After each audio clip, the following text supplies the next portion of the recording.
Good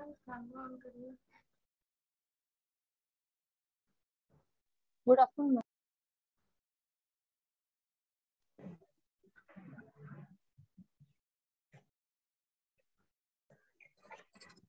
आवाज आ रही है? Yes ma'am, clear.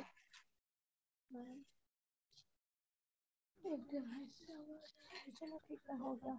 अभी good afternoon ma'am. Thank you. Good afternoon. Bhaskar आज अपनी मर्जी से कैमरा ऑन रखा है। Very good.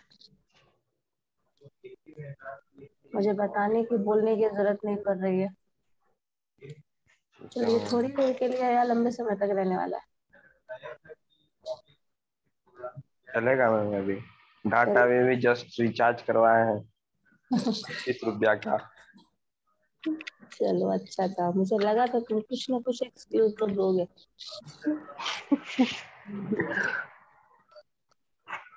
चलो ठीक। हम लोग लास्ट डे क्या कर रहे थे, कुछ याद है?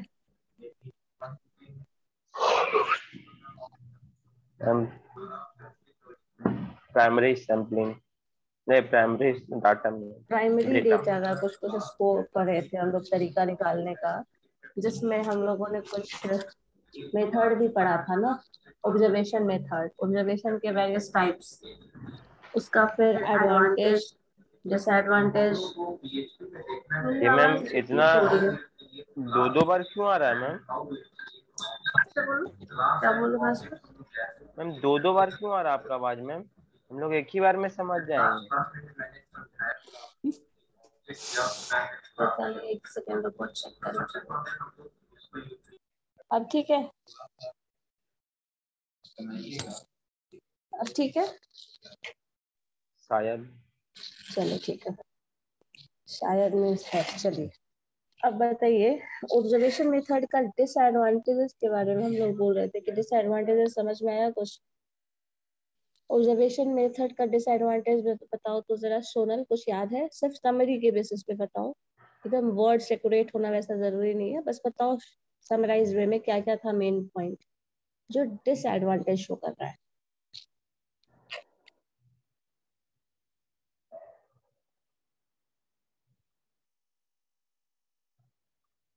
सोनल एंड भास्कर, आप ही दो है ना? चलिए बताइए जरा। रोहित भी है मैम। रोहित भी है? अच्छा ठीक है, रोहित कैमरा ऑन करिए। यस मैम, करते हैं। चलो सोनल, आप बताओ मुझे डिसएडवांटेजेस एडवांटेजेस पूछेंगे उन लोगों से, बताओ डिसएडवांटेजेस क्या था। मतलब अगर हम ऑब्जर्वेशन मेथड की बात कर रहे हैं तो क्या प्रॉब्लम क्या है उसमें, क्यों नहीं करना चाहिए ऑप्ट हमें? हम बताएं अब हम। सोनल नहीं याद है? अच्छा ठीक है, बोलो। जैसे वो कल एग्जांपल दिए थे ना मैम। मान लीजिए पेरेंट्स आ जाएंगे, आप पढ़ नहीं रहे थे, उसी टाइम आप मोबाइल लिए थे। At that point of time observation होगा, और वो पॉइंट ऑफ टाइम कुछ भी हो सकता है ना। Yes ma'am. तो ये ठीक है, एक डिसएडवांटेज ये हुआ। और मैम ऑब्जर्व गलत भी हो सकता है मैम, बायर्स होते हैं इसमें। ऑब्जर्वेशन पास हो सकता है? Yes ma'am. अच्छा, कब होगा बायस्ड? क्या मैम? बायस्ड होने का चांस कब है? मैम एक्यूरेट मतलब मान लीजिए 100% ऑब्जर्व नहीं कर पाएंगे। हम जैसे कि बोलो। कोई अदर पर्सन कोई हम लोग को जज करने के लिए करेगा तो गलत ही जज कर सकता है हमें। लेकिन वो जो देख रहा है और जो बोल रहा है, जो नोट करेगा, वो तो गलत नहीं है। वो रियल टाइम में वैसा हो रहा है, इसीलिए वो ऐसा देख के वैसा बता रहा है, तो वो तो गलत नहीं है ना। थ्योरेटिकली अगर इस चीज को समझा जाए, आप जैसा बिहेव कर रहे हैं, आपके बिहेवियर को सिर्फ वो ऑब्जर्व कर रहा है, उसके प्रेजेंस से आपके बिहेवियर में चेंज नहीं आया है, आपको वो ऑब्जर्व कर रहा है। मतलब आप फोन पेरेंट्स वाला जो बात एग्जाम्पल कर रहे हो, फोन तो आप लिए थे, भले आप उसी टाइम लिए हो, लेकिन आप फोन यही लिए गलती थे कर दी तो। है मैम। जो भी, अब गलती यही हो तो है, तो गलती यही ना। नोटेशन जो किया, जो नोट किया जाएगा वो तो गलत नहीं है ना, वो तो वही है ना, नोट किया गया इंफॉर्मेशन तो गलत नहीं है, तो नो इंफॉर्मेशन मैम। को तो गलत नहीं बोल सकते हैं ना कि इंफॉर्मेशन ही गलत है, यस मैम। तो उस हिसाब से वो तो गलत है नहीं। तो अब बताओ ये डिसएडवांटेज एडवांटेज बताओ, तो फिर सब तुम लोग मिक्स कर रहे हो। मैम बायस एडवांटेज बता रहे बताएं। थे।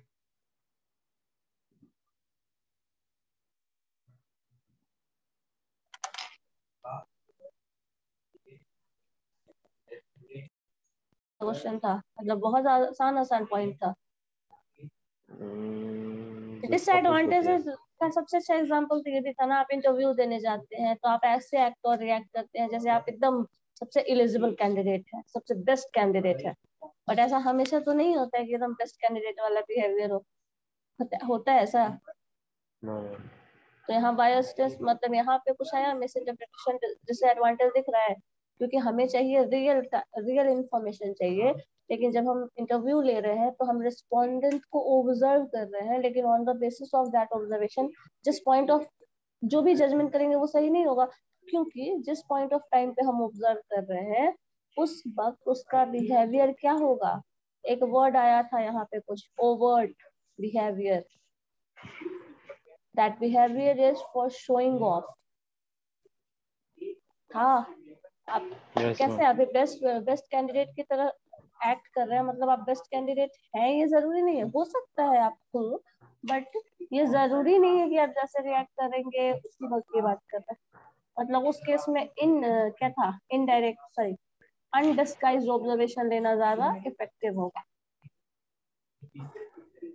छोटा छोटा पॉइंट भूल जाओगे तब तो हो गया। चलो देखो, स्क्रीन भूले विजिबल है। नहीं है। हाँ बस याद नहीं है। याद ही नहीं आ रहा था। चलो ठीक है। एडवांटेजेस देखो, ओरिजिनल डेटा मिलेगा, बिकॉज जो टाइम हो रहा है, जो काम हो रहा है, रियल डेटा, वही फोन वाला याद रखना एग्जांपल, जो पॉइंट ऑफ टाइम पे हो रहा है इन्फॉर्मेशन, जिस पॉइंट पे इवेंट अकर हो रहा है आप वो डेटा दे रहे हैं, that is advantages of this method. और ये हमेशा एडवांटेज है, जो काम हो रहा है वो आप ऑब्जर्व कर रहे हैं और वही लिख रहे हैं, वही रिपोर्ट दे रहे हैं, then that is real observation, that is just एकदम एक्चुअल ऑब्जर्वेशन मिल रहा है, ये इसका एडवांटेज है, ये इसका डिसएडवांटेज नहीं। दूसरा है, ये जो भी होगा ये हमेशा नेचुरल सराउंडिंग में होता है, ठीक है। थर्ड है, ये रिस्पोंडेंट कुछ इंफॉर्मेशन आपको नहीं देना चाहता, फिर भी आपको ये इंफॉर्मेशन मिल जाता है, ये इसका एडवांटेज है, ठीक है। आप ये इंफॉर्मेशन नहीं देना चाहते हैं कि बीच में आप पढ़ाई करने के समय फोन भी चला रहे थे, लेकिन ये इंफॉर्मेशन मिल जाता है रिसर्चर को, तो ये इसका एडवांटेज हुआ। और ये एडवांटेज और डिसएडवांटेज जो भी हम डिस्कस कर रहे हैं वो किसके पॉइंट पे डिस्कस कर रहा है, रिसर्चर के पॉइंट ऑफ व्यू से डिस्कस कर रहा है, ठीक है। तो यहाँ पे ये चीज क्या हुआ, ये एडवांटेज हो जाएगा इसका कि उसको ये इंफॉर्मेशन मिल रहा है, वैसे इंफॉर्मेशन पे मिल रहा है जो रिस्पोंडेंट नहीं देना चाहता है, ठीक है। दूसरा है, आप इसको हमेशा आर्टिकुलेट नहीं कर सकते, observation can never be done on the basis of वैसे इंफॉर्मेशन जो आर्टिकुलेट नहीं किया जा सकता वो भी आपको मिल जा रहा है। बायस क्या हो रहा है, any biasness on part of researcher is greatly reduced in the observation method. ये बायसनेस को रिड्यूस करता है, जो कि अभी जस्ट उल्टा बोल रहे थे ना भास्कर, बायसनेस को ये रिड्यूस करता है, क्योंकि हो सकता है हम ये सोच के चाहे कि तुम बहुत अच्छे, तुम एकदम 100%, जैसे मान लो मम्मी पापा मैम जब बायस इसमें नहीं होगा मैम। बायसनेस कम हो जाता है ऑब्जर्वेशन रियल टाइम में मिलने पे। जैसे मान लो पापा घर पे सोच के गए थे, मतलब सोच के जा रहे थे कि आप पढ़ाई कर रहे हैं, ये सोच के नहीं गए आपको चेक करने कि मोबाइल ही चला रहे थे, या फिर यही सोच के गए होंगे ये बच्चा हमेशा मोबाइल ही चलाता है, ये मोबाइल ही चला रहा होगा। तो यहाँ पे क्या हो रहा है, वो कहीं ना कहीं कुछ कम तो हो रहा सोच है के मैम गए यहाँ पे। होंगे, कुछ तो सोच के गए होंगे, जो यस मैम। सोच के गए हैं वो बायसनेस है। और जो रिजल्ट आया है अगर उसका अपोजिट आता है तो बायसनेस कम हो जाएगा, क्योंकि वो देख रहे हैं जो कि एक्चुअल में हो रहा है। समझ रहे हो इस चीज को, ये डिफरेंस है। सोच कर गए थे बहुत पढ़ रहे हो, लेकिन यहाँ तो मोबाइल चल रहा है, हम तो सोच रहे थे पढ़ रहा है, तो यहाँ पे क्या हुआ, जो सोच था वो पहले से था, वो बायसनेस होगा। मेरा बेटा बहुत अच्छा से पढ़ता है, ये बायसनेस है। लेकिन जब आप जाके चेक कर रहे हैं तो जो रियल ऑब्जर्वेशन मिल रहा है, वो ऑब्जर्वेशन मिलना हुआ, वो बायसनेस नहीं हुआ। सो जब आप रियल जाके चेक कर रहे हैं, कभी कभी ये भी होता है ना, चेक ही नहीं करेंगे, चलो पढ़ रहा होगा, है ना, और उसके बेसिस पे अपना जजमेंट कर लेंगे, तो वो जजमेंट जो करेंगे वो बायस जजमेंट होगा। और सोच कर कुछ भी आए हो, बस आके चेक कर रहे हैं, तो वो जो चेक करके रिजल्ट आ रहे हैं वो बायस्ड नहीं होगा। समझ आया? जी मैम। Yes ma'am. यही मैम चीज है फोर्थ बात। नंबर हम्म आर्टिकुलेट समझ में नहीं आ रहा मैम। ये उसी का पार्ट है जो रिस्पोंडेंट आपको नहीं देना चाहता है ना इन्फॉर्मेशन। कुछ ऐसे जैसे कुछ कुछ चीजें होता है ना जिसको आप एक्सप्रेस नहीं कर सकते हैं बात में। बहुत कुछ होता है ना, तुम कर रहे हो कोई काम बट मन नहीं है ना, तो वो ऑब्जर्वेशन में दिख जाएगा, हाँ ठीक है बना लेते हैं बट मन नहीं है बनाने का। तो कुछ ऐसी चीजें जो आप ऐसे नहीं आर्टिकुलेट कर पाते हैं, जैसे मैम लेकिन वो पढ़ने के रिलेटेड, कुछ भी चलो किसी पढ़ चीज से लेते रिलेटेड। हैं लेकिन हाँ पढ़ने का मन नहीं है। हाँ, बस बस वही जो अभी तुम कर रहे हो कैमरा बंद करके, ठीक है। तो यहाँ पे कुछ ऐसी चीजें पानी हैं पी रहे थे मैम। आर्टिकुलेट नहीं कर पाते हैं, बट वो आर्टिकुलेट हो जाएगा, ठीक है। वो इंफॉर्मेशन जो हम ऐसे नहीं बोल पाते, एक्सप्रेस नहीं कर पाते हैं, बट वो भी एक्सप्रेस कर लें, दैट इज दिस वन, ठीक है। हो गया रोहित, क्लियर? चलो अब यस इसका मैम। हम पूछ रहे थे लिमिटेशन। तो लिमिटेशन में सबसे बड़ा लिमिटेशन ये है, सबसे इम्पोर्टेंट, कि ये बहुत लंबा समय लेता है। मुझे तुम्हें ऑब्जर्व करना है 10 घंटे, क्या करते हो, नहीं करते हो, कैसे करते हो, तो इसके लिए हमको कितना समय देना पड़ेगा? 10 घंटे का पूरा टाइम इन्वेस्ट करना पड़ेगा ना। और उसमें सावधानी हटी, दुर्घटना घटी, मतलब हम 10 मिनट के लिए पता चला ऑब्जर्वेशन नहीं ले रहे हैं, जाके साइड में बैठ गए, तब तक तुम पता नहीं क्या क्या कर रहे हो सकता है। ऑब्जर्वेशन लेने के लिए आपको बहुत लंबा समय देना पड़ता है। You might wait for a longer period of time. एक पर्टिकुलर पॉइंट होते, सपोज मान लो तुम जैसे कभी शॉप में का ही सोच लो, एग्जाम्पल, बहुत सारा एग्जाम्पल हो सकता है। शॉपकीपर शॉप में बैठा हुआ है, बहुत देर से वेट कर रहा है, कोई कस्टमर आएगा आएगा, बट नहीं आया। तो एक पर्टिकुलर, मान लो बहुत लास्ट दिन भर में बैठे हुए हैं, शाम तक कोई कस्टमर आया, तो एक पर्टिकुलर इवेंट अगर होने के लिए कितना लंबा समय तक वेट करना पड़ा आपको? करना पड़ा ना। इवेंट जब होने वाला है उसके लिए लंबे समय तक वेट करना पड़ेगा। तो ये चीज होता है कि यहाँ पे ऑब्जर्वेशन जब भी होगा और ये लॉन्गर पीरियड ऑफ टाइम लेगा, हमेशा हमेशा लॉन्गर पीरियड ऑफ टाइम लेगा। इसलिए ऑब्जर्वेशन मेथड बहुत ज्यादा टाइम, इसके लिए इसके बाद सेकंड पॉइंट ये कल बताए भी थे, ऑब्जर्वेशन एक्सटेंसिव होता है, बहुत ज्यादा एक्सपेंसिव होता है। और जितना ही एक्सटेंसिव ट्रेनिंग दोगे उसमें भी पैसा लगेगा। मतलब पहले तो समय ज्यादा लगेगा, दूसरे केस में ये इसमें ट्रेनिंग रिक्वायर्ड है। क्या ऑब्जर्व करना है, बैठ के देख रहे हैं, मान लो बहुत लोग ऐसा है जो बाहर बैठ के बस देख ही रहा है, लोग आ रहे हैं लोग जा रहे हैं, बट क्या ऑब्जर्व करना है उसको वही नहीं पता। तो उसके लिए ट्रेनिंग रिक्वायर्ड है, ऑब्जर्व क्या करना है। जैसे मान लो एनडीए वाला एग्जांपल मैंने दिया था, जो जहाँ एनडीए छोड़ो, कोई भी साइको टेस्ट जहाँ लिया जाता है, वहां पे अगर एक ऑब्जर्वेशन है, तो ऑब्जर्वेशन मेथड में आपको ऑब्जर्व करना है, क्या ऑब्जर्व करना है ये भी तो समझना जरूरी है। समझ रहे हो इस चीज को? तो ऑब्जर्वेशन में आपको ये भी समझने के लिए फिर ट्रेनिंग देना पड़ता है जो ऑब्जर्वेशन लेगा, तो इसके लिए ट्रेनिंग रिक्वायर्ड है। दूसरा ये डिसएडवांटेज है, हर कोई ऑब्जर्वेशन नहीं कर सकता, हर कोई ऑब्जर्व करके काम अपना, तुम भी देख रहे हो उसी इंसान से रोज मिल रहे हो सकता है तुमको बहुत कुछ ऐसा पता नहीं चले कि जो किसी और को पता चल गया, हो सकता है उसका ऑब्जर्वेशन ज्यादा माइन्यूट हो, तुम्हारा नहीं हो सकता है। तो इसके लिए ट्रेनिंग देना पड़ता है, और ट्रेनिंग दोगे, लंबे समय तक टाइम दोगे, तो ऑब्वियस सी बात है ये एक्सपेंसिव मेथड होगा, होगा या नहीं? जी मैम। लेकिन कभी कभी ये भी है कि एक्सपेंसिव होगा, ट्रेनिंग देना पड़ेगा, ऐसा कुछ करना पड़ेगा, तो भी आपको करना ही पड़ेगा, इसी ऑप्शन के थ्रू जाना पड़ेगा। बिकॉज और कोई तरीका नहीं है ऑब्जर्व करने के सिवा आपके पास। किसी का बिहेवियर समझना है, किसी के नेचर को जानना है। सपोज किसी पर्सनालिटी टेस्टिंग जो आप इंटरव्यू वगैरह में करते हैं, वो क्या होता है, उसी के पर्सनालिटी को ही समझना होता है ना हमें।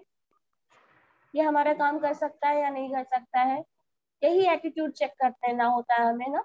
लेकिन तो क्या हमारे पास दूसरा ऑप्शन है कोई, इंटरव्यू के सिवा कुछ और कर लें जिससे पता चल जाए?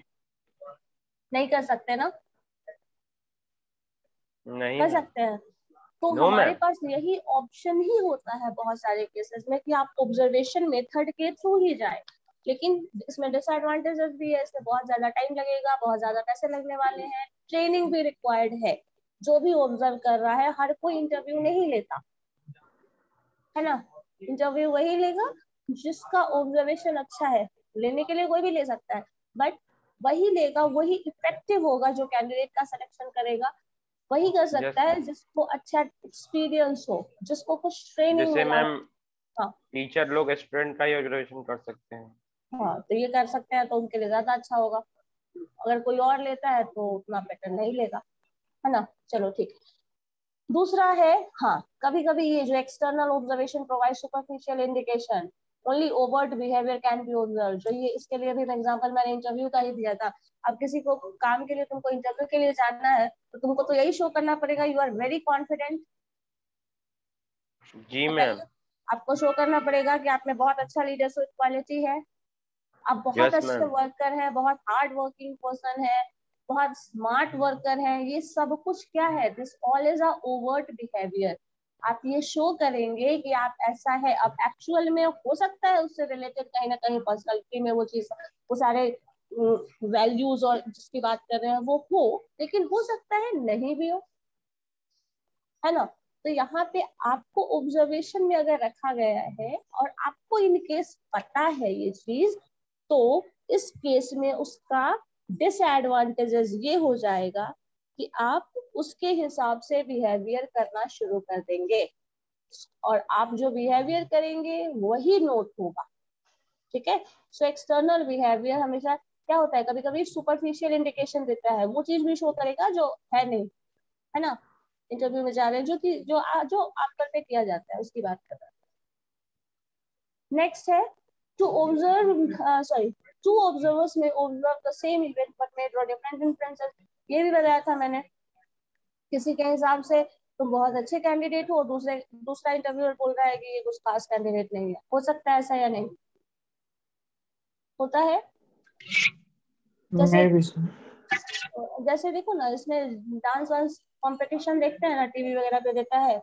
एक जज कुछ और मार्क्स दिया, दूसरा जज कुछ और मार्क्स दिया। दोनों अलग अलग मार्क्स क्यों दे रहा है? दोनों का ऑब्जर्वेशन अलग होगा ना। दोनों के हिसाब से दोनों दो क्राइटेरिया, कुछ क्राइटेरिया है जो फुलफिल नहीं कर रहा है, किसी के हिसाब से वो क्राइटेरिया फुलफिल कर रहा है, तो कोई ज्यादा मार्क्स देता है, कोई एक कम मार्क्स देता है। होता है ऐसा या नहीं? जी मैम। तो यस मैम। अलग अलग ऑब्जर्वर अलग अलग ऑब्जर्वेशन करेगा और उससे अलग अलग इन्फ्लुएंसेस निकालेगा। इसलिए भी ये एक इसका डिसएडवांटेज है। ठीक है।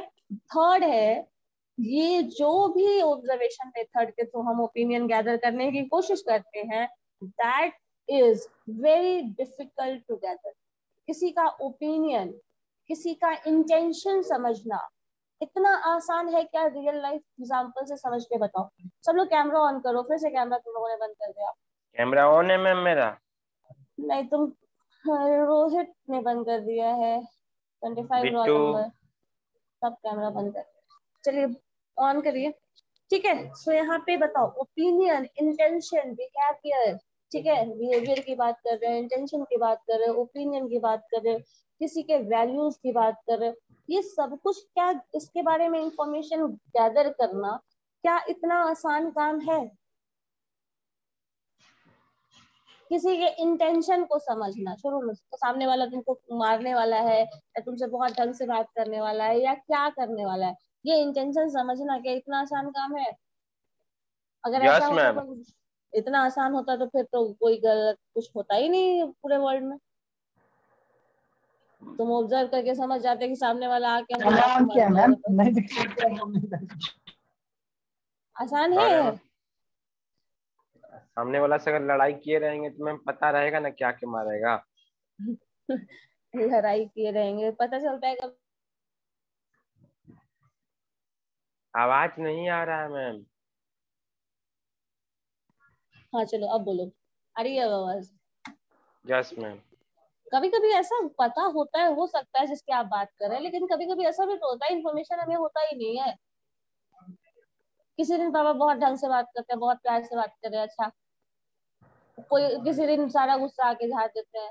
अब कैसे पता करेंगे रोगे तुम क्या हुआ, आज कैसे बिहेव करने वाले हैं। ये इंफॉर्मेशन पता। गैदर कर सकते हैं, ये आप किया जा सकता है to some extent, but it is very difficult to gather this kind of information, ये समझना है बस। ठीक है, आप इंफॉर्मेशन मिल जाएगा, आपको समझ जाएंगे कि चलो आज पापा मारने वाले हैं, कि आज गिफ्ट देने वाले हैं, लेकिन ये इंफॉर्मेशन गैदर करना एक डिफिकल्ट टास्क बस। ठीक है, सामने वाला कैसे बिहेव कर रहा है, कोई प्रिडिक्शन, कभी कभी प्रिडिक्टेबल होता है, कभी कभी नहीं भी होता है। तो प्रिडिक्टेबल है तो ठीक है, मतलब इजी इंफॉर्मेशन गैदरिंग हो गया, लेकिन कभी कभी नहीं कर सकते हो तो फिर वो difficult to gather that kind of information, ये चीज बस बताना समझना है, it is very difficult to gather. चलो, अब इन सब में आपको ऑब्जर्वेशन मेथड और ये सब जो चीज करेंगे उसमें कभी कभी क्वेश्चंस भी पूछा जाता है। तो अब हम लोग नेक्स्ट स्टेप पे देखने वाले हैं designing a questionnaire. So questionnaire क्या होता है, questionnaire is a set of question जिसके थ्रू आप डेटा कलेक्ट करते हैं। A questionnaire is a tool used to collect the data, और ये हमेशा सेट ऑफ क्वेश्चंस होता है। Questionnaire is a set of question which is used to collect data और इंफॉर्मेशन। ठीक है, क्वेश्चनायर क्या होगा, questionnaire is a set of questions जिसके थ्रू आप डेटा कलेक्शन करने वाले हैं। ठीक है, अब इसमें देखो, अब क्वेश्चनायर का इंपॉर्टेंस क्या है, क्वेश्चनायर का इंपॉर्टेंस क्या होता है, ये स्टडी करता है behaviour of past and present. Future का किसी को नहीं पता। जब तुम क्वेश्चनायर के थ्रू, दो चीज यहाँ पे समझना है, आप क्या कर रहे हैं, एक आप आपसे क्वेश्चन पूछा जा रहा है और आप आंसर कर रहे हो। दूसरे केस में क्या हो जा रहा है, आपको सिर्फ ऑब्जर्व किया जा रहा है। तो अब तक जो हम देख रहे थे वो सिर्फ ऑब्जर्वेशन था। अब दूसरा जो सेक्शन आया है क्वेश्चनायर में, उसमें ये होगा कि अब आपसे क्वेश्चन पूछा जाएगा। तो जब क्वेश्चन पूछा जाएगा ना, तो ये पास्ट और प्रेजेंट दोनों को इंक्लूड करेगा। ठीक है, क्वेश्चन आपसे प्रीवियस रिकॉर्ड्स आपका पूछा जा सकता है, और अभी आप क्या सोच रहे हैं, कर रहे हैं, क्या करने वाले हो, ये पूछा जा सकता है। दोनों तरह का क्वेश्चन होगा, मतलब इसमें पास्ट इंफॉर्मेशन भी होगा, लेकिन जब ऑब्जर्वेशन की बात करते हैं तो पास्ट इंफॉर्मेशन नहीं होता। मैंने बताया था ना, याद है, पास्ट इंफॉर्मेशन, तुम्हारा लास्ट रिकॉर्ड, तुम क्या पढ़े हो, कैसे स्टूडेंट हो, क्या है नहीं हो, आज से पहले तुम क्या थे, मुझे कुछ नहीं पता, बिकॉज ऑब्जर्व हम अभी कर रहे हैं। आपका अभी का ऑब्जर्वेशन मेरे पास है। सो ऑब्जर्वेशन मेथड में कभी भी पास्ट रिकॉर्ड नहीं होता। ठीक है, लेकिन जब क्वेश्चनायर, सेट ऑफ क्वेश्चनायर की हम बात करेंगे, हम क्वेश्चंस पूछेंगे और आप आंसर्स देंगे, तो वो उसमें आपका पास्ट बिहेवियर भी होगा, प्रेजेंट बिहेवियर भी होगा, आपका एक्सपीरियंस भी इंक्लूडेड होगा। जो भी आपका अब तक का लाइफ रहा है वो सब कुछ इसमें इनहेरेंट होगा। कुछ क्वेश्चंस का आप आंसर ऐसे करोगे जिससे आपके आंसर से पता चलेगा कि आप एक्सपीरियंस्ड है या नहीं। Yes ma'am. तो ये यहाँ पे पॉजिटिव पॉइंट हो जाता है जब हम क्वेश्चनायर से डील करते हैं। तो इसमें बिहेवियर में ये चीज याद रखना है, इसमें पास्ट और प्रेजेंट दोनों होता है, ऑब्जर्वेशन में सिर्फ और सिर्फ प्रेजेंट होता है, फ्यूचर दोनों में से किसी में भी नहीं होगा। नेक्स्ट है demographic characteristic such age age, sex, income, occupation, सब आ जाएगा। अब देखो, क्वेश्चनायर में तुम जो भी ओपिनियन किसी से पूछ रहे हो वो प्रेजेंट सिनेरियो, प्रेजेंट कोविड के बारे में क्या सोच रहे हैं, तो आप इसमें सबसे पूछेंगे उसका नाम क्या है, किस एज ग्रुप से बिलोंग कर रहा है, मेल फीमेल, जो भी इंफॉर्मेशन है, इनकम ग्रुप क्या है, ऑक्यूपेशन क्या है, क्या काम कर रहा है, नहीं कर रहा है, स्टूडेंट है, जो भी इंफॉर्मेशन है वो सारा का सारा इंफॉर्मेशन तुमको मिल जाएगा जब वो क्वेश्चनायर फिल करेगा। तो जैसे फीडबैक फॉर्म भरते हो ना, उसमें अपना नेम, मोबाइल नंबर ये सब भरते हो, एज वगैरह डालते हो, कहीं कहीं एज देते भी है, कहीं कहीं नहीं भी देते हैं, कहीं कहीं रहता है, कहीं कहीं सिर्फ आपका यस मैम। ओपिनियन मैटर करता है, कहीं कहीं एज मैटर करता है। वो एज इसलिए डालने के लिए बोला जाता है कि किस पर्टिकुलर एज ग्रुप को किस तरह का प्रोडक्ट पसंद है, उसको जज करने के लिए एज टर्म भी डाल दिया जाता है, इनकम भी डाल देगा कहीं कहीं। तो आप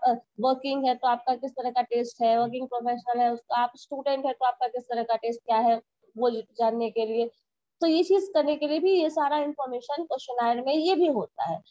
थर्ड सेक्शन जो आता है क्वेश्चन में वो एटीट्यूड और ओपिनियन पे बेस्ड क्वेश्चन होता है। मतलब आपका क्या टेंडेंसी है, how frequently you go to market, ये एटीट्यूड बता देगा।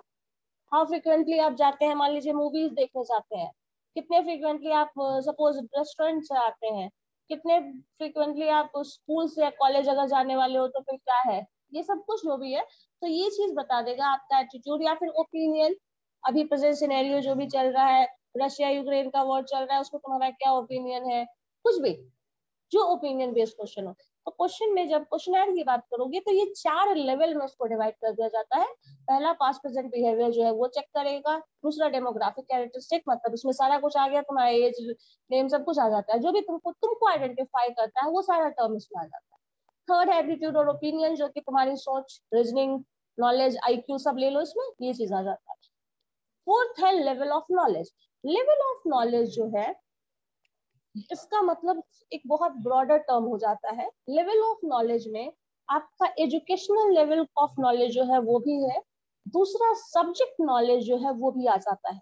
जैसे मान लो रशिया यूक्रेन की हम बात कर रहे हैं, हो सकता है इसके बारे में आपको सुने ही ना हो, इन्वॉल्व ही ना रहे हो, तो इसमें आपका नॉलेज लेवल हो सकता है 0 हो।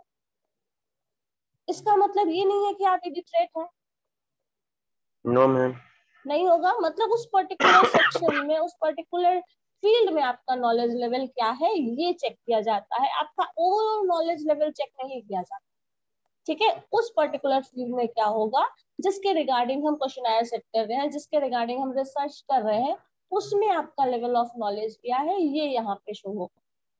ठीक है, सो ये 4 चीज क्वेश्चन में हमारे पास इंपॉर्टेंस है, इंपॉर्टेंट यही होगा, इसी को दिमाग में रख के क्वेश्चन सेट किया जाता है। अब क्वेश्चंस का कैरेक्टरिस्टिक क्या है, तो इसके लिए मैंने बहुत अच्छा एग्जांपल दिया था, याद है?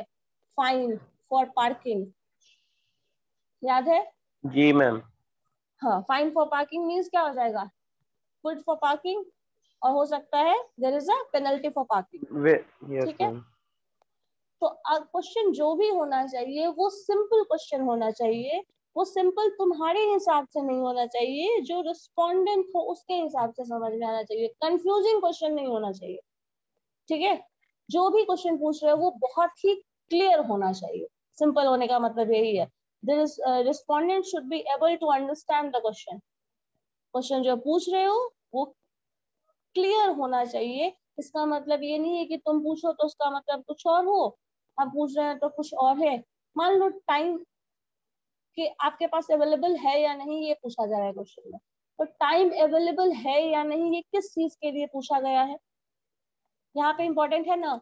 मतलब ये देखा जा रहा है आपका फ्री टाइम क्या है, या फिर आप कितना काम करते हैं ये देखा जा रहा है। समझ आ रहा है? टाइम अवेलेबल है या नहीं तुम्हारे पास, ये क्वेश्चन पूछा गया, तो इसका मतलब ये है कि तुम्हारे पास काम के लिए टाइम अवेलेबल है या नहीं, या फिर तुम कितने फ्री हो ये बताओ। ठीक है, तो ये क्वेश्चन क्लियर होना चाहिए, कभी भी ऐसा क्वेश्चन नहीं होना चाहिए जो पर्सन टू पर्सन उसमें आंसर कुछ और ही देना शुरू कर जाए, ओपिनियन बेस्ड हो जाए, ऐसा नहीं होना चाहिए। दूसरा है, it must generate replies that can easily be recorded by the interviewer. जो भी आंसर हो वो ऐसा आंसर हो जो सेट में पढ़े थे, set theory, disjoint, mutually disjoint. If you are saying yes that means you are not saying no. ऐसा नहीं हो सकता यस और नो साथ में बोले, हो सकता है? नहीं हो सकता। म्यूचुअली नहीं एक्सक्लूसिव मैम। टर्म होगा, मतलब जो भी आप रिप्लाई देंगे वो या तो यस है तो यस है, नहीं है तो फिर नहीं है। दोनों का मिक्स मर्ज क्वेश्चंस कुछ ना आ जाए, तो ये चीज ध्यान रखना है कि जो भी आंसर आप रिस्पॉन्ड करेंगे, आंसर जो भी ऑप्शन देंगे, वो ऐसा रिप्लाई होना चाहिए जो कि समझ में आ जाए और वो एक क्लियरली एक सेट को डिफाइन कर दे। ठीक है, जैसे मान लो male female, yes no, 2 term डाल दिए, क्राइटेरिया क्लियर होगा कि हाँ इतने मेल्स का डेटा मिला, इतने फीमेल्स का डेटा मिला, इतना लोग यस बोल रहे हैं, इतने लोग नो बोल रहे हैं, जो इसको आसानी से रिकॉर्ड कर लिया जाए, ऐसा। It should be specific so as to allow the interviewer to keep the interview to the point.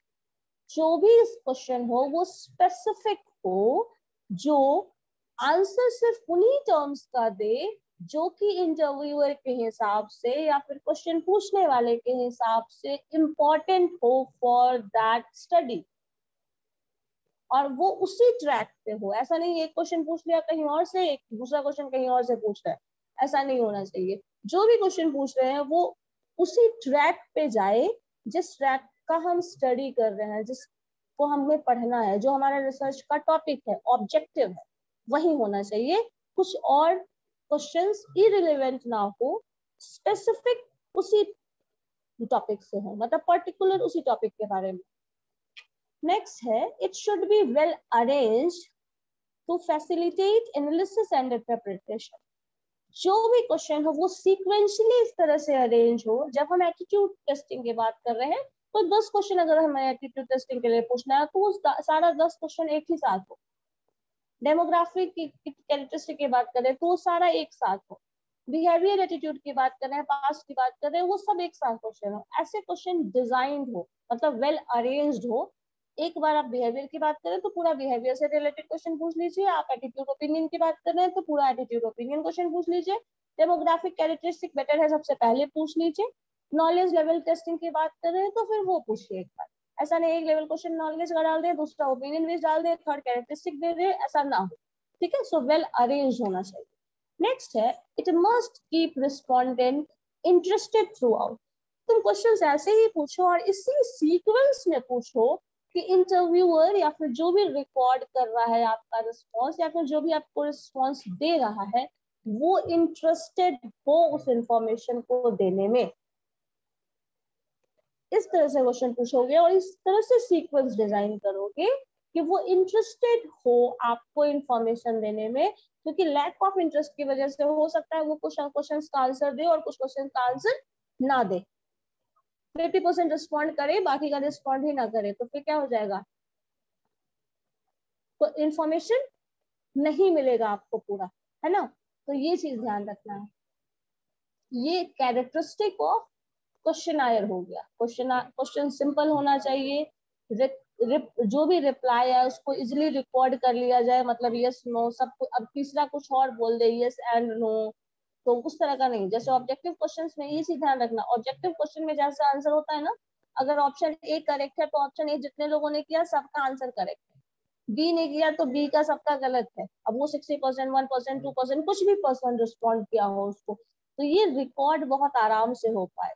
Third, question specific, related to specific word बोल सकते हैं या फिर पर्टिकुलर टू दैट टॉपिक को, ये हमेशा ध्यान रखिएगा।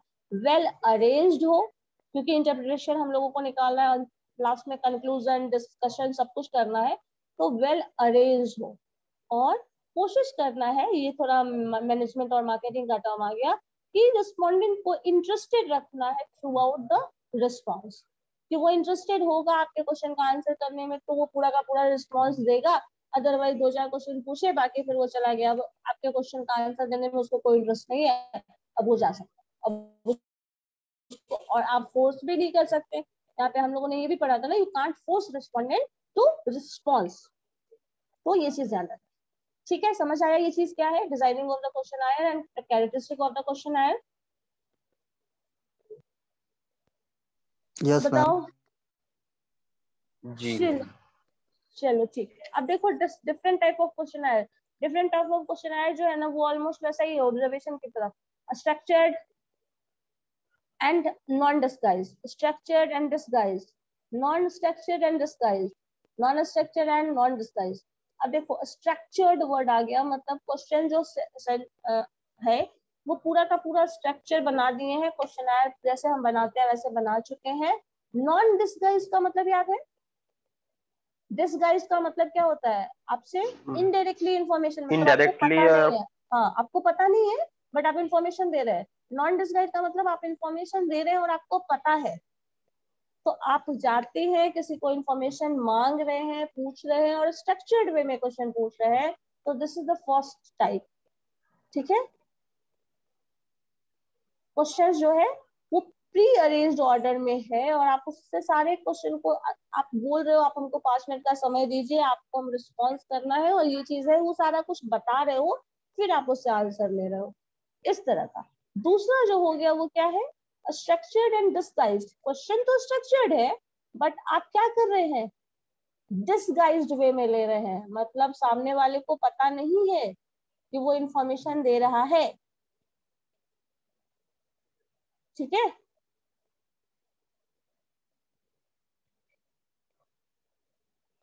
थर्ड क्या हो गया देखो फिर,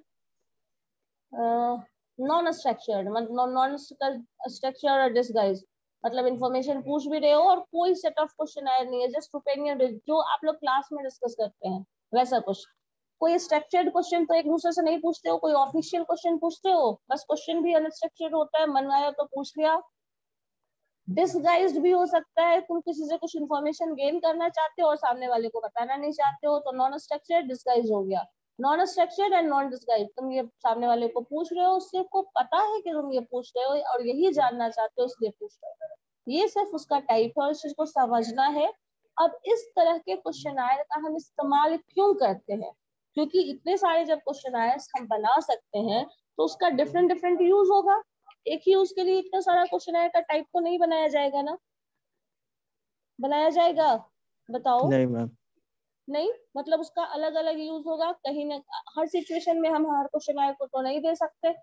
कभी कभी हमें हमें इन्फॉर्मेशन तो चाहिए लेकिन हमको हमको ये इन्फॉर्मेशन आपको नहीं पता करने देना है ना। तो यही चीज यहाँ पे देखना है कि किस सिचुएशन में हम कब क्या इंफॉर्मेशन ले सकते हैं।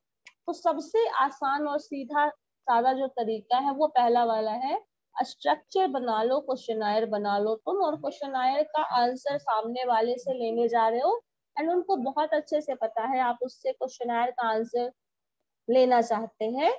सपोज मान लो कुछ लोग क्या है, लेंस लगवाते हैं ना कुछ लोग। Yes ma'am.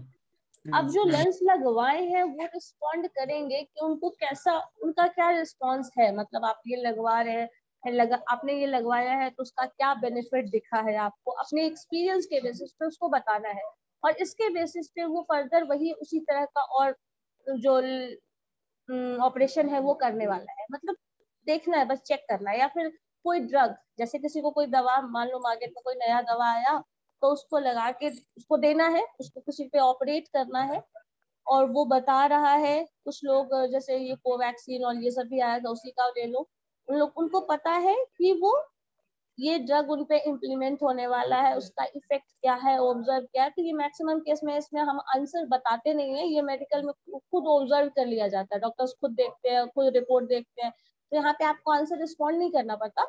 लेकिन हम उसकी बात कर रहे हैं, जैसे लेंस लगवाते हो ना, तो आपको क्या फील हो रहा है, कैसा, अब आपका क्या ठीक हुआ नहीं हुआ, आपको क्या लगता है ये करवाना अच्छा है या नहीं, तो इसके बेसिस पे लोगों को और वो ओपिनियन दे सकते हैं। तो इसमें क्या होता है, स्ट्रक्चर्ड क्वेश्चनायर भी बना लिया गया, सामने वाले रिस्पॉन्स से आपको पता है कि वो क्वेश्चन का आंसर कर रहा है, वो बता रहा है, वो फीडबैक दे रहा है उसका कि उसने लगाया तो उसका क्या एक्सपीरियंस है, उससे किसी और को भी हेल्प मिल सकता है। ठीक है, तो ये जो है वो सबसे सिंपल और सीधा तरीका है। लेकिन बहुत सारे केसेस में क्या होता है ना, बहुत लोग इन्फॉर्मेशन देना ही नहीं चाहते। जब सामने वाला इन्फॉर्मेशन देना ही नहीं चाहता है तो फिर तुम स्ट्रक्चर्ड वे में, नॉन डिसगाइज्ड वे में जाके इन्फॉर्मेशन तो नहीं ले सकते हो, ले सकते हो, सामने वाला इन्फॉर्मेशन नहीं देना चाहता है, उसको क्या एक्सपीरियंस हुआ, क्या हुआ नहीं हुआ, नहीं देख देना चाहता है। तो अब क्या लिया जा सकता है, ऐसा भी कुछ सिचुएशन हो सकता है, बताओ है यस कुछ ऐसा मैम। सिचुएशन, ऐसा कोई सिचुएशन बताइए। मान लो कोई इंसान डिप्रेशन में है, बहुत स्ट्रेस में है, ठीक है, और वो अपना स्ट्रेस शेयर नहीं करना चाहता है, वो नहीं बताना चाहता है कि वो बहुत स्ट्रेस में है और वो डिप्रेशन में है, सपोज वो नहीं बताना चाहता है। अगर वो नहीं बताना चाहता है और आपको पता है आपको उससे इंफॉर्मेशन लेना है, सपोज आप घर के इंसान है, किसी आपके फैमिली मेंबर की बात कर रहे हैं, मान लो अगर किसी के घर पे अगर ऐसा कुछ इशू होता है तो क्या करेगा, वो इंफॉर्मेशन लेना चाहेगा, नो मैम। नहीं लेना चाहेगा, घर पे भी नहीं लेगा।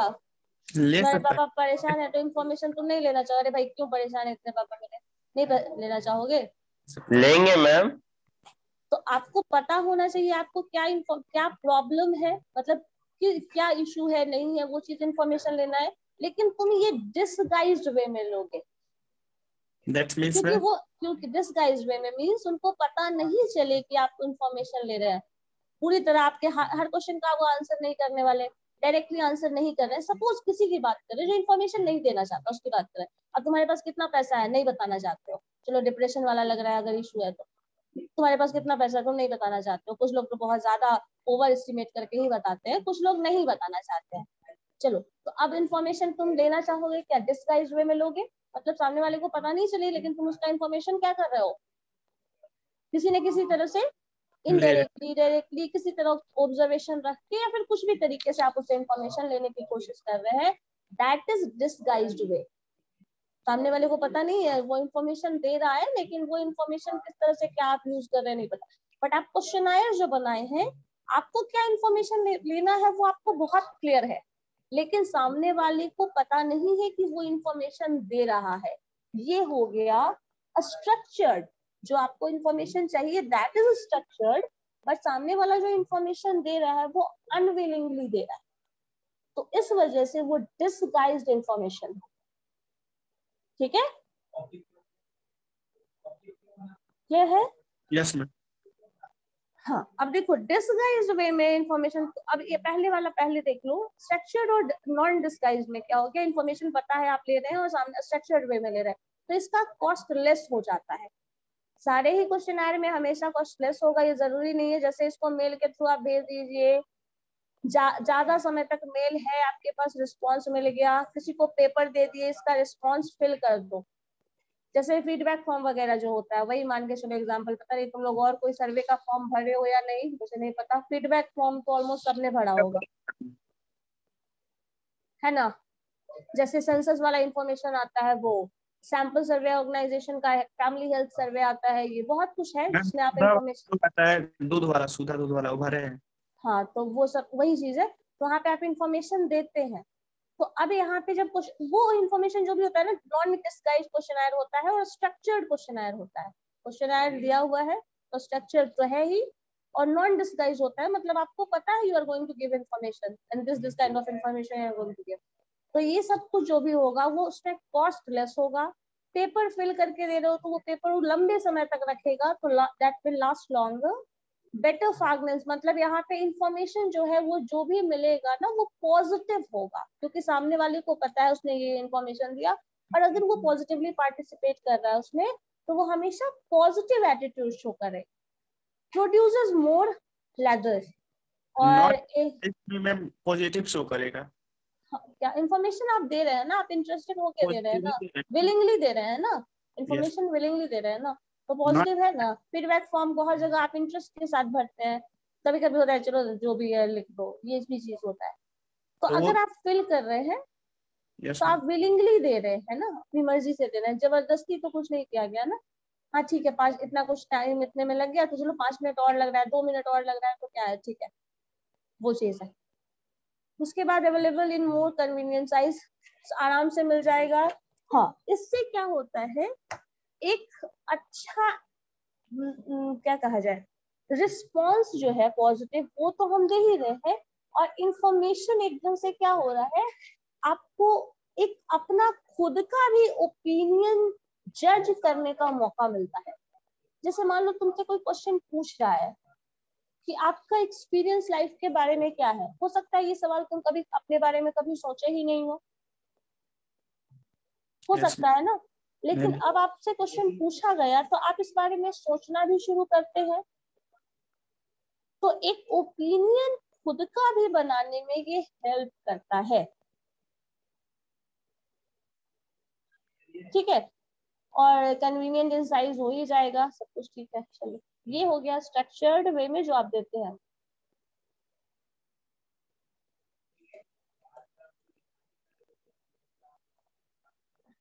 चलो देखो इसका एक एग्जांपल, सब्जेक्ट्स एटीट्यूड टुवर्ड्स, देखो यहाँ क्वेश्चन है, attitude towards cyber law and the need for government legislation to regulate it. Question ये है, ठीक है, साइबर लॉ जो भी उसमें गवर्नमेंट का क्या मतलब कुछ रूल आना चाहिए क्या है उसको या नहीं, क्वेश्चन ये पूछा गया।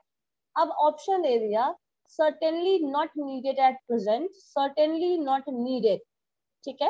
I can't say, very urgently needed, not urgently needed, ये 5 ऑप्शन दे दिया गया। ये क्वेश्चन पूछा गया तुमसे और उसके बाद ये 5 ऑप्शन दे दिया गया। इन 5 ऑप्शन में से तुम डिटरमाइन करोगे कौन सा रिस्पॉन्स तुम्हें देना है। certainly not needed at present, certainly not needed मतलब कभी भी नीड नहीं है इसकी, I can't say, very urgently needed, not urgently needed हो सकता है। अब इसमें से तुम्हें ये 5 ऑप्शन के बेसिस पे कम से कम खुद का माइंड सेट करने के लिए तो एक ऑप्शन मिला ना, मिला या नहीं? और पॉसिबल आंसर जो होगा वो ऑलमोस्ट ऐसा भी हो सकता है। अब इसको सब्जेक्टिव वे में जरा सोचो, इस क्वेश्चन को तुम्हें बोला गया सब्जेक्टिव वे में आंसर लिखने का, तुमको जो मन में आएगा जितना सोचोगे सब कुछ लिख सकते हो, 10 पेज लिख सकते हो, ठीक है। लेकिन जब हम उस 10 पेज के आंसर को हो सकता है कोई ना पढ़े, क्योंकि अगर हर 50 लोगों से हम पूछ रहे हैं और 50 लोगों का 50-50 पेज का अगर हम आंसर पढ़ना शुरू करें तो पता चला अपना खुद का ही ओपिनियन कहीं गायब हो जाएगा।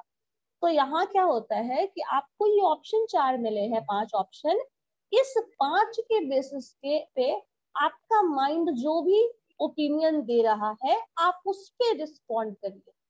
और इससे जिसको आप ओपिनियन ये दे रहे हैं, जो रिसर्चर होगा वो इस ओपिनियन के बेसिस पे जजमेंट करेगा, क्योंकि वो आप एक अलग एक ही रिस्पोंडेंट नहीं है जिसके बेसिस पे ये जजमेंट हो रहा है, ऐसे और भी 50-100 लोग होंगे जिसके बेसिस पे ये जज किया जाएगा। तो ये आपको कहीं ना कहीं अपना आंसर इन्हीं 5 ऑप्शन में से चूज करना है, जो इस पॉइंट को क्लियर करता है कि क्वेश्चन कैसा होना चाहिए था यहाँ पे, हाँ ये वाला, it must generate replies that can easily recorded by the interviewer। मतलब ये 5 में से कोई एक ऑप्शन दो और ये आराम से इंटरव्यूअर जज कर सकता है, रिकॉर्ड कर सकता है कि तुम ये आंसर दे रहे हो। अगर इसी को सब्जेक्टिव वे में लिखना शुरू करो तो तुम्हारा 10 पेज का आंसर पढ़ते पढ़ते पता चला रिसर्चर कहीं पागल हो गया, और सिर्फ तुम नहीं हो, ऐसे ऐसे 500 और लोग होंगे, है ना। सबका ओपिनियन कुछ ना कुछ तो वेरी करेगा, एक जैसा तो नहीं होगा। लेकिन हमें इन 5 में से ये 5 ऑप्शंस हो सकते हैं, बिल्कुल नहीं नीडेड है, नहीं है, बहुत ज्यादा है, अर्जेंटली नहीं है, बाद में लाया जा सकता है, मुझे कुछ नहीं पता, यही 5 ऑप्शन हो सकता है ना। साइबर लॉ होना चाहिए, गवर्नमेंट को इसको रेगुलेट करना चाहिए या नहीं कर, और कुछ आंसर तो है नहीं पॉसिबल, यही 5 ऑप्शन है। तो इसमें आप आंसर को डिटरमाइन कर पाएंगे, ठीक है, समझ आया ये चीज? Yes ma'am. तो आपको अपना ओपिनियन बनाने में भी हेल्प करता है। कभी कभी कहा जाता है हम लोग जो रिलेवेंट न्यूज वगैरह न्यूज़पेपर वगैरह पढ़ते हैं वो इसलिए पढ़ना चाहिए क्योंकि आपको ये पता चल पाएगा कि इन सब ओपिनियन में, सब में उसमें अपना दिया जाता है ओपिनियन, ऐसा करो, ये होना चाहिए, ये नहीं होना चाहिए, सबको अपना अपना ओपिनियन दे रहा है, तुम उसके हेल्प से खुद का ओपिनियन डिटरमाइन कर पाते हो, ठीक है। तो ये ऑप्शन मिलता है तुम्हें। जब तुमको बोला गया कि चलो माई सेल्फ पे बोलिए, तो आपको ये टाइम और ये मौका मिला है कि आप अपने आप को एक्सप्रेस करिए, खुद के बारे में बताइए कि आप क्या हैं, जो पहले ऐसे आप बहुत बार हो सकता है सोचे भी ना हो। तो इस चीज को यहाँ पे समझना होता है, ठीक है। चलो स्ट्रक्चर्ड एंड डिसगाइज क्वेश्चन आया, ये कैसा हो सकता है?